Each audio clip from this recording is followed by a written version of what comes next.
In the first part of this video, we talked about sigma algebras, and now we're going to talk about algebras.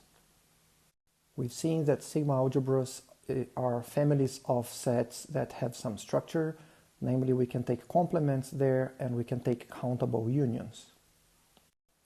And now we can introduce algebras.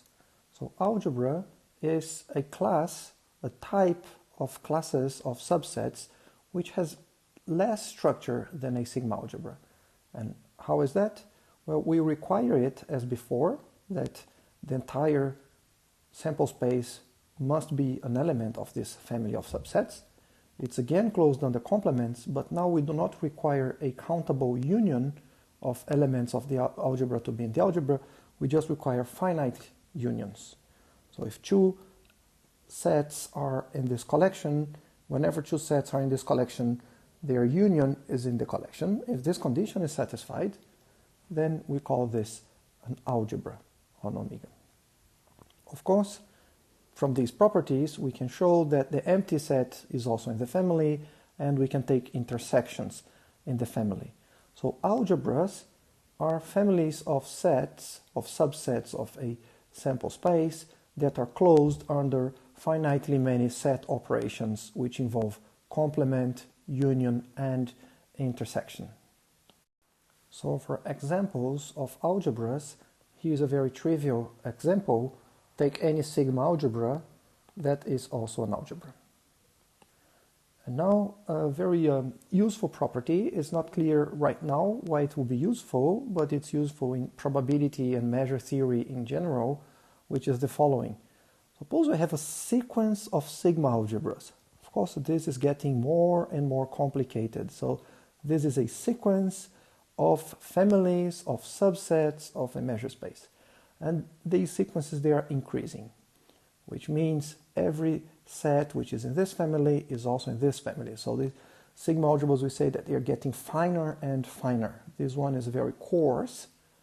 So every set here, it might be further broken down to sets here, but the set itself is also a member of F2. So if we have this increasing family of sigma algebras, and we take the union of these sigma algebras. What's the union of these sigma algebras? The collection of all sets that belong to some of these sigma algebras. Of course, if it belongs to some of them, let's say F3, then by this property, it will belong to all subsequent sigma algebras. We take this union here, and it should be stressed that this union, this collection of sets that belong to at least one member of this family of families of subsets of the sample space, this union, it may be that it's not a sigma algebra. Okay? So it does not have all the structure that we expect from a sigma algebra, but nevertheless it is still an algebra. So being an algebra can be a useful property. It's not as useful as being a sigma algebra, but that's still useful. And so this is good to know, that a union of an increasing sequence of sigma algebras, that is still an algebra. And you can prove this proposition as an exercise. Here's a very useful algebra of sets. It is when the sample space is the set of real numbers, and this algebra, it consists of sets which are the union of finitely many intervals, disjoint intervals.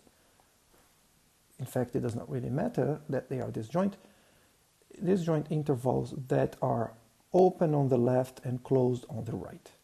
So here are 6 examples of sets of this form. Let me add another one. Here, the empty set is also part of it. And we can see that this is an algebra of events. Let's just do a visual check that this is an algebra. So this is an element of the algebra. It's a semi-infinite interval that is closed on the right. Here's another semi-infinite interval which is open on the left. As it is an algebra, so we can take the union, and indeed we can take a union of these two sets, and we get a collection, a set which has two intervals in it, One is closed on the right and infinite on the left. The other is open on the left and infinite on the right. So here is another member of this algebra. It's a set which consists of a single interval, which is open on the left, closed on the right. And we can see we can take the intersection of these two sets. It is here, the intersection of these two sets. It will be the union of these two little intervals here. Both are open on the left and closed on the right.